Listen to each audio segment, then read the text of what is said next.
Magandang araw Pilipinas, narito na ang pinakabagong weather update ngayong araw ng Saturday. Mamaya inaasahan ang paglandfall ni Bagyong Wilma at dahil dito titingnan natin ang pinakahuling galaw, lakas at mga lugar na maaaring diretsong maapektuhan. At bago ang lahat, huwag kalimutang mag-subscribe dito sa channel para sa pinakabagong ulat panahon. Naging mabagal ang galaw ni Tropical Depression Wilma habang patuloy itong kumikilos pa kanluran sa dagat silangan ng Eastern Visayas. Sa pinakahuling datos ngayong umaga, tinatayang nasa layong 70 kilometers sa silangan ng Borongan City, Eastern Samar ang sentro nito. Ang maximum sustained winds ay nananatili sa 45 kilometers per hour malapit sa sentro, may pagbugsong hanggang 55 kilometers per hour at may central pressure na 1,004 hectopascals. Ang saklaw ng malalakas na hangin ay umaabot hanggang 220 kilometers mula sa sentro, kaya posibleng magkaroon ng ulan at bugso ng hangin kahit sa mga lugar na wala sa mismong landfall area. Nananatili rin ang Tropical Cyclone Wind Signal number 1 na may banta ng strong winds sa loob ng susunod na 36 hours. Ang range nito ay 39 hanggang 61 kilometers per hour at may minimal hanggang minor na epekto ngunit sapat upang magpatumba ng marurupok na sangang kahoy, makapagpakalas ng magaang bubong at magpataas ng alon sa silangang baybayin. Sa Luzon, kabilang sa signal ang Sorsogon, Masbate kasama ang Ticao at Burias Island, Romblon, ang southern portion ng Oriental Mindoro, southern portion ng Occidental Mindoro at ang northernmost portion ng Palawan kabilang ang Cuyo, Calamian at Cagayan Silo Islands. Sa Visayas region kasama ang Northern Samar, Eastern Samar,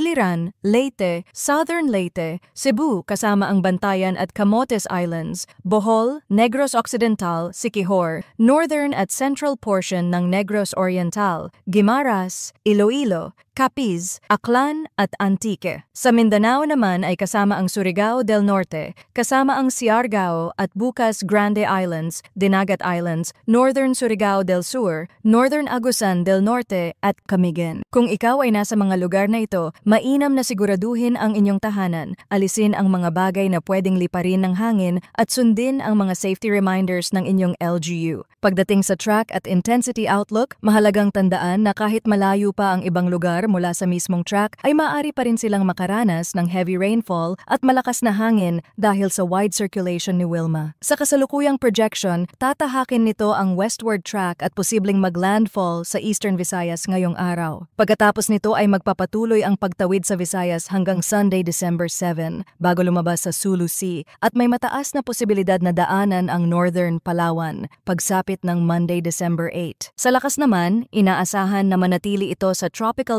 Depression category habang nasa kalupaan. Ngunit kapag nakarating sa West Philippine Sea ay may tsansa na muling lumakas, depende sa sea surface temperature at interplay nito sa surge ng northeast monsoon. Kung mas malamig ang hangin sa paligid, maaaring mas mabagal ang development. Kung mas mainit naman ang dagat at mas mahina ang shear, maaaring umigting ang convective activity. Sa puntong ito, pinakamahalaga ang pagiging alerto. Ihanda ang pamilya, alamin ang pinakamalapit na evacuation area at iwasan ang paglalakbay sa mga oras na pinakamalakas ang ulan at hangin. Manatiling nakatutok sa official advisories at mag-ingat po tayong lahat.